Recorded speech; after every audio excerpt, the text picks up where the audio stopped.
내 부모를 공경하라. 10계명의 제5계명인데요. 오늘 어버이날 혹시 부모님들께 전화를 한 통화씩 혹시 하셨는지 잘 모르겠습니다. 혹시 다 하셨죠? 네. 혹시 자녀가 있으신 분들은 아침에 그 카네이션을 선물로 받으셨을 수도 있겠습니다. 네, 그 카네이션을 달고 오신 부모님들은 안 계신 것 같아요.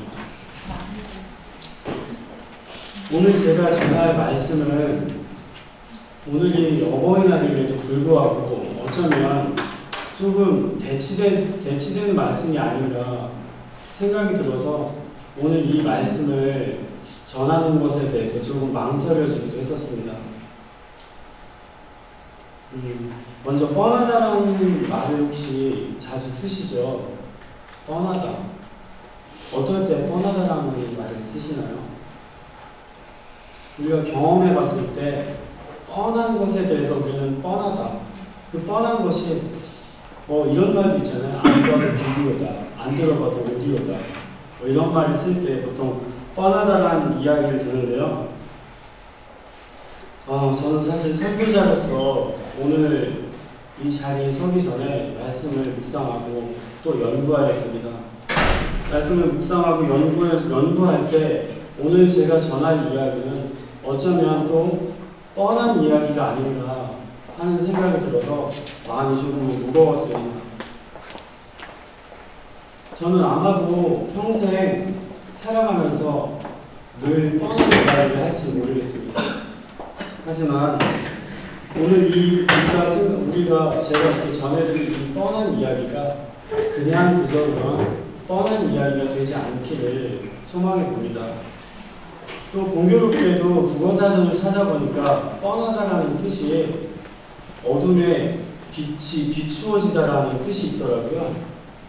저는 오늘 바라기는 저희 가운데 어둠이 있다면 그 가운데 빛이 비추어지는 이런 성령님의 역사가 있기를 소망해 봅니다. 분명한 것은 제가 뻔한 이야기를 하던 뻔하지 않은 이야기를 하던 제가 할 수 없는 일이기에 말씀을 전하기에 앞서서 하나님께 간절한 마음으로 기도합니다. 오늘 이 예배에 선포되어질 아버지의 말씀이 저와 우리 모든 성도님들의 심령 골수를 쪼개는 은혜가 있기를 소망해 봅니다.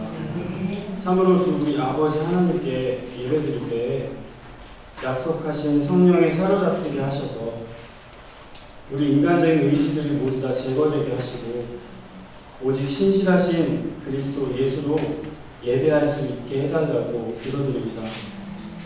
아버지는 모든 것을 아시고 또 모든 것을 이루시는 분이심을 믿으시기 바랍니다. 오늘 설교 제목이 어떠세요? 생소하신가요? 아니면 익숙하신가요? 들어보신 분들도 계시고 못 들어보시는 분들도 계실 것입니다.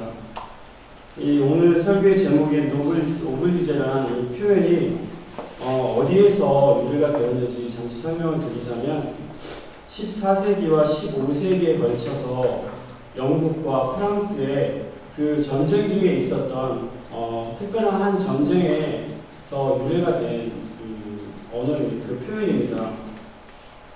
그 영국과 프랑스가 전쟁을 하게 된 계기는 사실 그 영토와 왕권이라는 두 가지 문제의 그 미묘한 그 문제 때문에 그 전쟁이 시작되었는데요. 그 영국과 프랑스가 전쟁을 열심히 치르고 있던 가운데 칼레라는 그 항구 도시가 있었습니다. 그 칼레라는 항구 도시는 영국과 프랑스가 마주하는 그 지면 중에서 가장 가까이 마주하고 있는 그런 항구 도시였습니다. 이 칼레는 영국과 프랑스 모두 무역을 하기에도 굉장히 유리한 지역이었고 또 전쟁을 하기에도 굉장히 유리한 지역이었습니다. 그래서 그 칼레라는 그 도시가 프랑스 땅에 있던 그 도시인데 영국은 가장 먼저 그 칼레라는 도시를 점령하기 위해서 부단히 애를 쓰기 시작했습니다.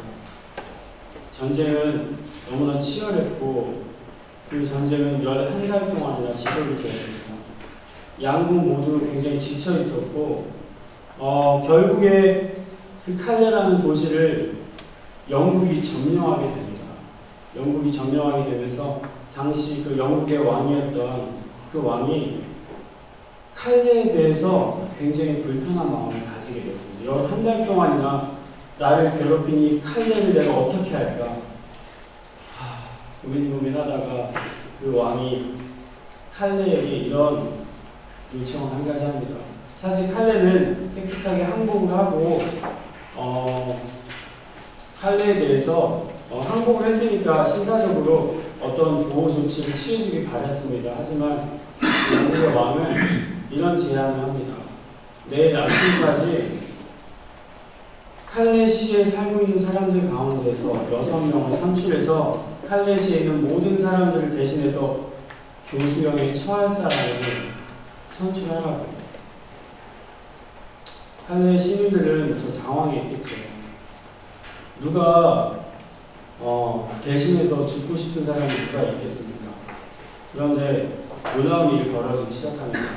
그 당시에 칼레시에 살고 있던 그 프랑스인 중에서 가장 돈이 많았던 사람이 가장 선두에서 내가 칼레 시민들을 위해서 내 목숨을 바치겠다고 자원하기 시작했습니다. 그리고 또 다른 사람들이 자원하기 시작합니다. 칼레시의 시장, 또 법률가, 또 그리고 상인들, 그리고 그 외에 귀족들이 칼레시의 그 시민들을 살리기 위해서 자신들의 목숨을 던지겠다라고 자원한 것입니다. 이 이야기가 그 당시 영국의 국왕의 그 왕비에게까지 그 이야기가 전해지고 또 그 이야기를 듣고 그 왕비가 너무나도 감격하고 안타까운 마음을 들어서 왕에게 간청했다고 합니다. 그 칼레시에 그 6명을 살려주면 안 되냐고.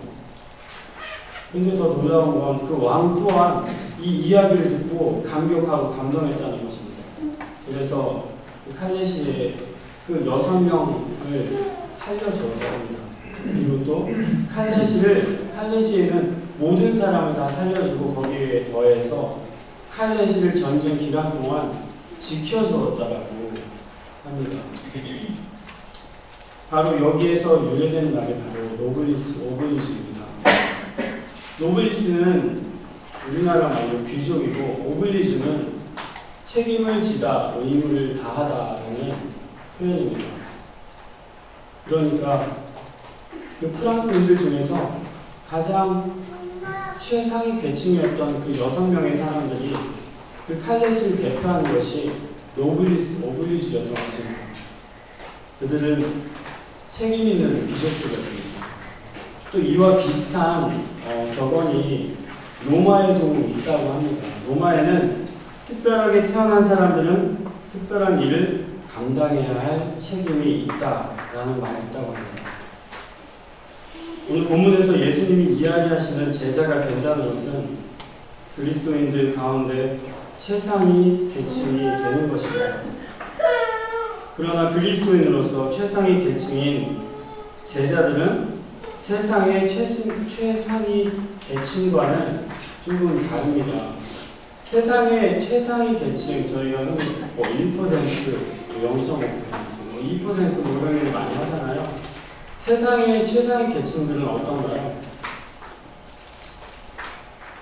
다 그렇지는 않겠지만 제가 이렇게 매스컴을 통해서 들은 바로는 대체로 자기의 어떤 욕심을 위해서 형제 간에도 다툼을 하고 부모 자식 간에도 다툼을 하고 이런 것들을 많이 보게 됩니다. 그리고 또 그런 다툼을 통해서 계속 자기의 그 부를 축적하고 자기의 명예를 높이는 데에만 관심이 있습니다. 하지만 그리스도인들 가운데 최상위 계층인 그 제자들은 어떤가요? 정반대입니다. 부유하지도 않을 것이고 남들보다 권력을 많이 가지지도 않을 것입니다. 그리고 오직 예수 외에는 다른 것으로 그 주님이 머물 자리를 채우지도 않을 것입니다. 이것이 그리스도인들의 오블리주입니다. 성경 한번 다시 보도록 하겠습니다. 25절 한번 다시 보겠습니다. 누가복음 14장 25절.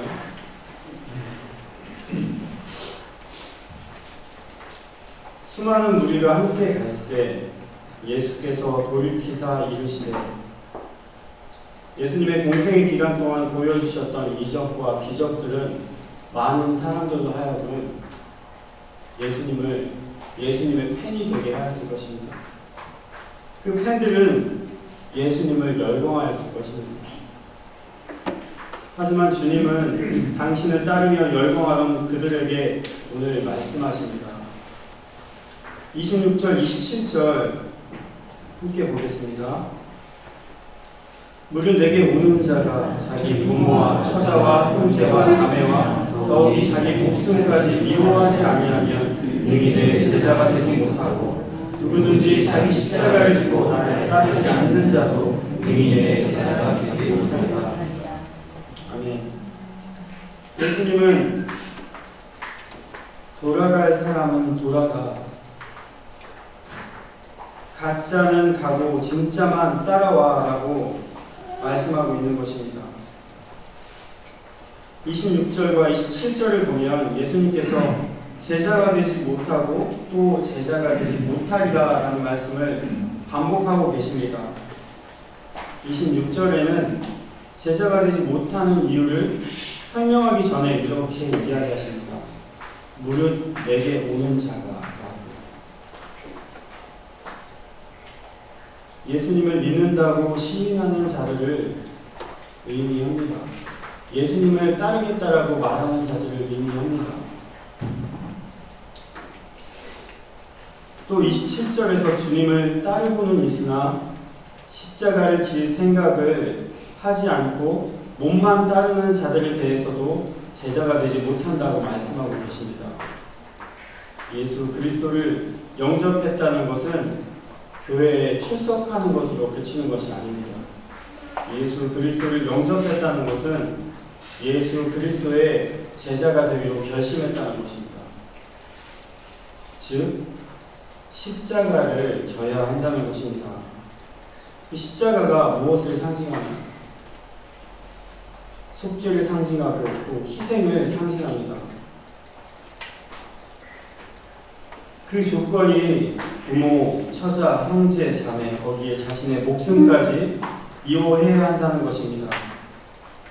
여기에서 미워하다라는 그 뜻은 원어를 살펴보면 그냥 우리가 생각하는 단순히 미워하는 것이 아니라 덜 사랑하다라는 뜻이 있습니다. 그러니까 부모, 처자, 형제, 자매, 거기에 자신의 목숨을 아끼는 것이 중요하지만 그것보다 더 중요한 것은 예수님의 제자가 되는 것, 진짜 십자가를 지는 것이라는 것입니다. 그것이 먼저가 되어야 한다는 것입니다.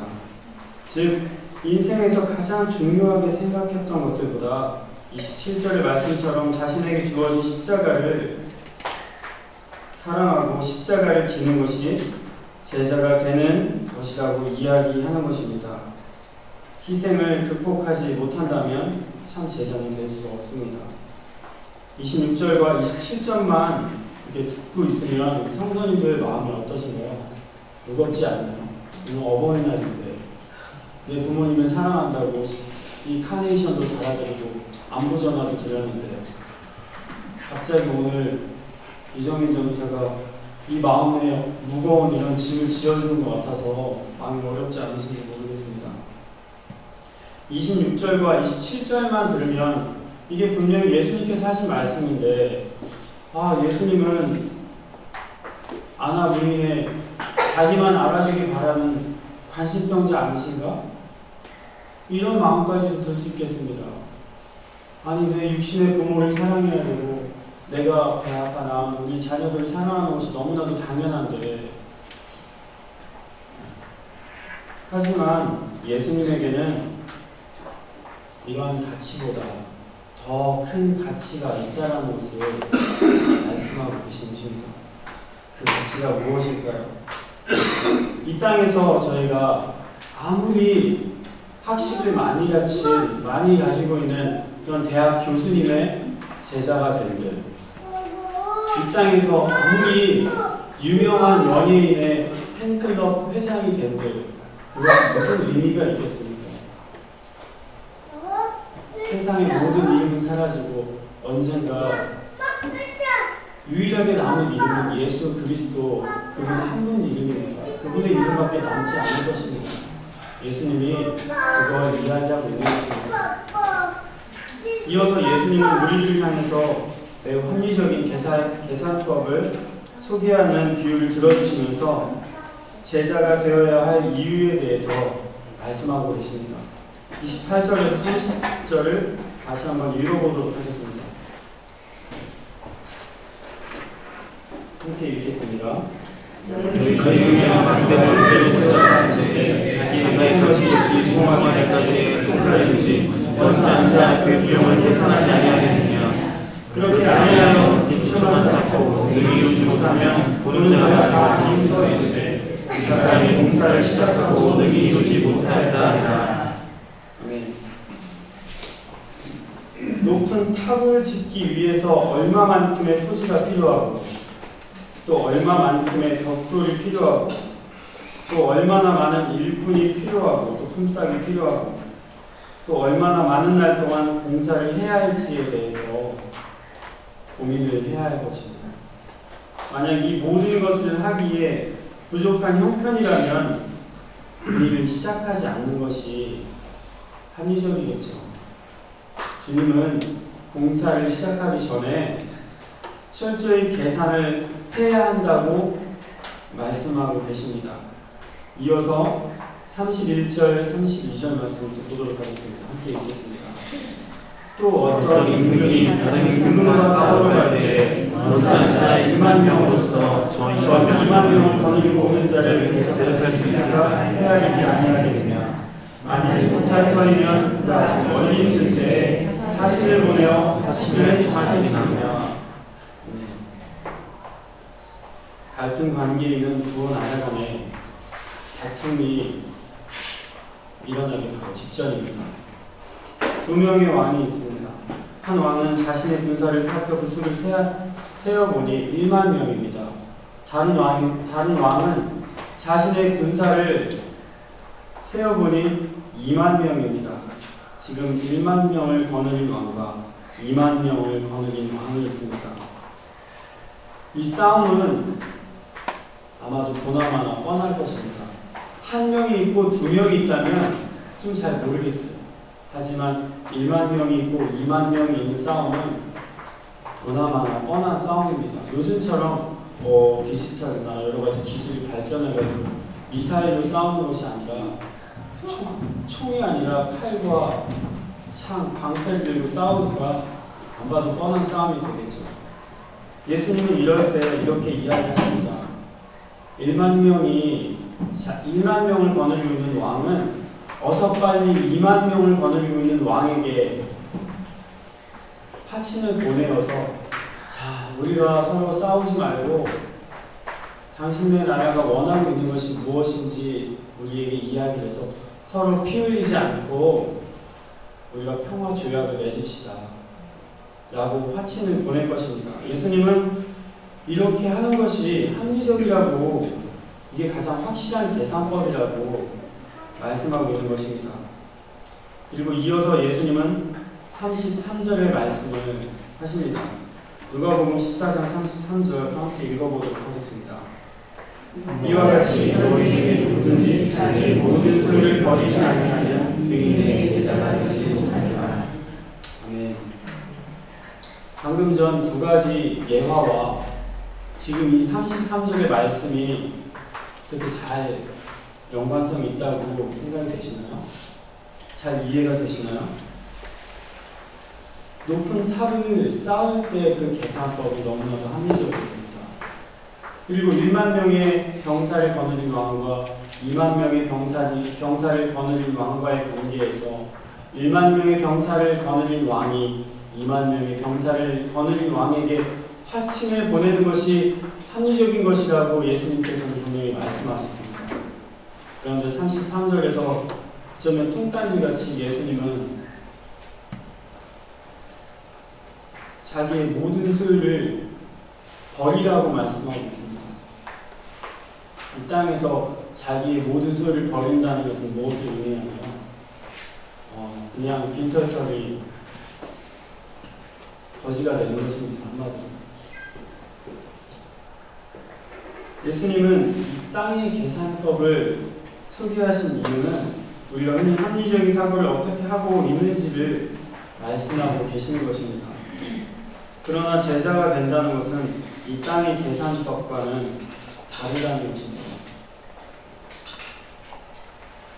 제자가 된다는 것은 이 땅에서 우리에게 무언가를 채워주는 목적을 가지고 있지 않습니다.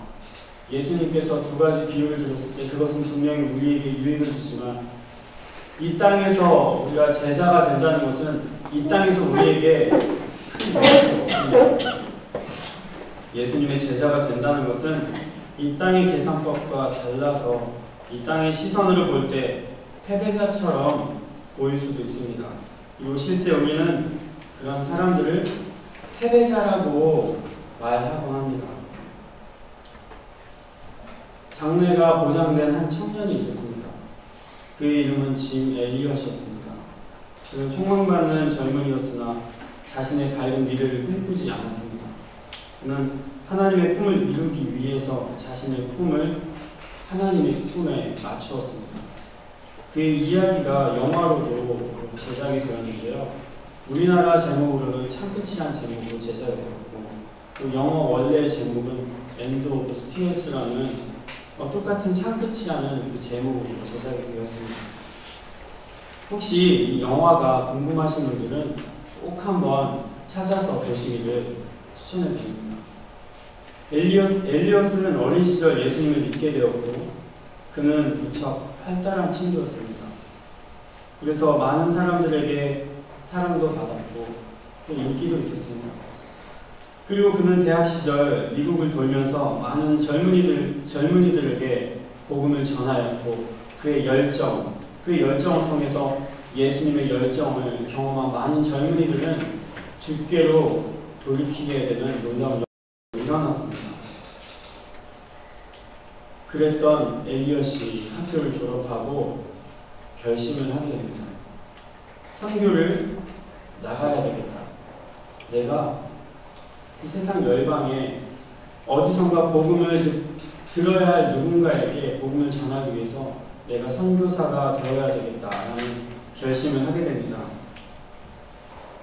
그가 이런 결심을 했을 때 주변 사람들이 어떤 마음을 보였을까요?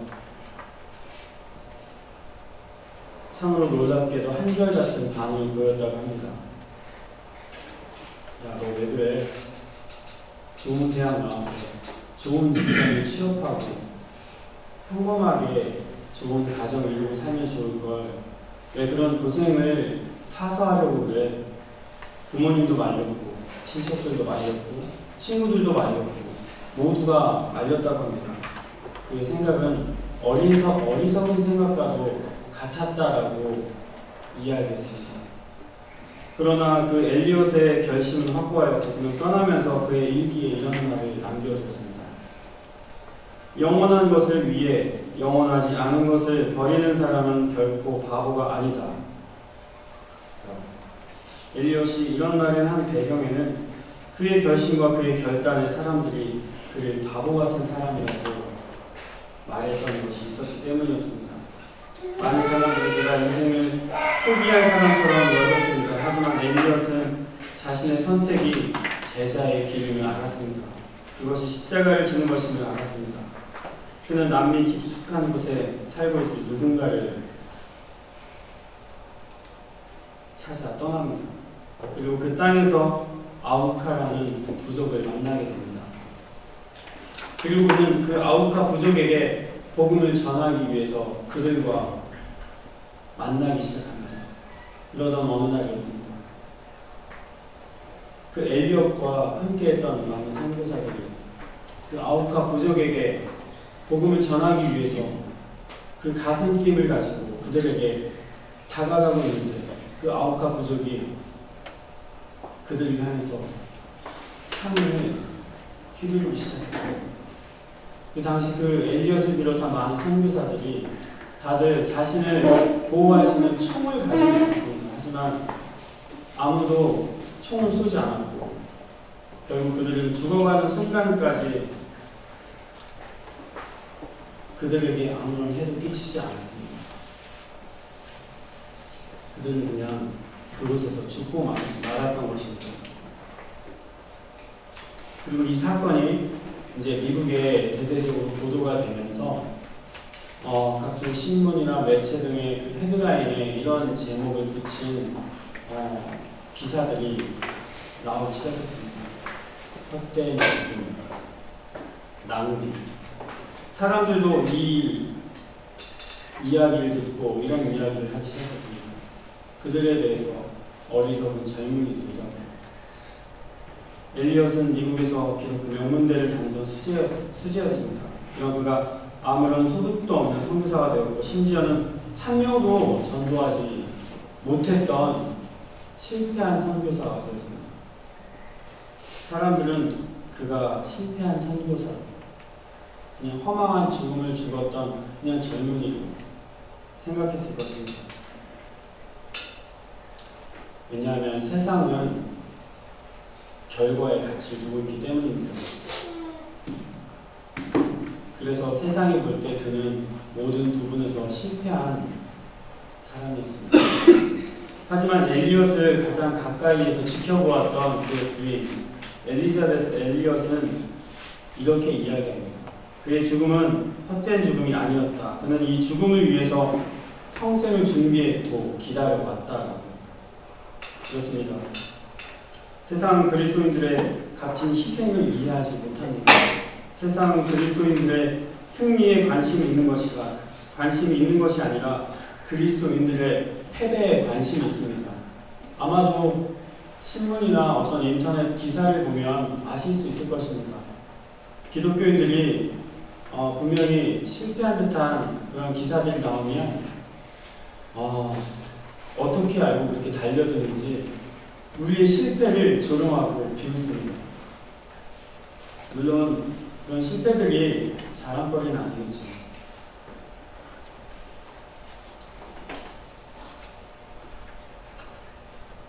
엘리엇이 살던 그 시절 그 미국에는 그 크리스찬들이 복음을 듣고 예수님을 영접했다고 하는 그 크리스찬들이 100명이 있었다면 그 중에 10명만이 자신이 들어서 받은 그 은혜를 전하기 위해서 걸음을 내딛었다고 합니다. 나머지 90%는 그냥 세상과 다르지 않은 삶을 그냥 살았다고 합니다. 엘리엇은 세상의 계산법이 아닌 예수 그리스도께서 가르쳐주신 그 계산법을 알고 있었습니다. 누군가는 떠나야 하고 또 누군가는 피를 흘려야 했던 것을 엘리엇은 알고 있었던 것입니다. 이것이 바로 오늘 설교의 제목인 노블리스 오블리제입니다.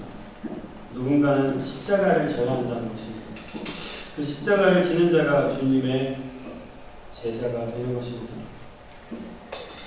34절과 35절 말씀을 한번 보도록 하겠습니다.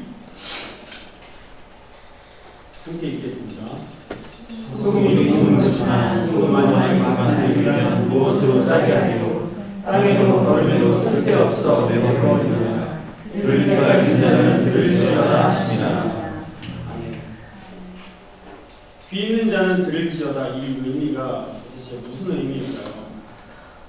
엘리엇은 아우카 부족에게는 소금이 되었습니다. 만약 그가 들고 있던 총으로 그들을 쏘았더라면 그는 버리워진 소금이 되었을 것입니다. 주님은 소금이 되라고 말씀하셨고 엘리엇은 이 말씀의 의미를 알고 있었습니다. 엘리엇은 들을 귀가 있었던 주님의 제자였습니다. 말씀을 마치도록 하겠습니다. 노블리스 오블리제는 귀족의 책임이라는 이야기를 제가 서론에서 말씀드렸습니다. 그렇다면 우리는 주님의 제자로서 어떤 책임이 있을까요? 오늘 오신 성도님들은 각자에게 어떤 책임이 있으신지,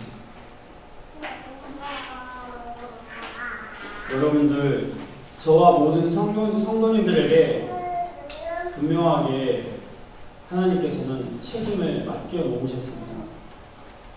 그 책임을 다할 때 저희는 참으로 제자가 될 것이고 참으로 진리 안에서 저희는 자유로울 것입니다.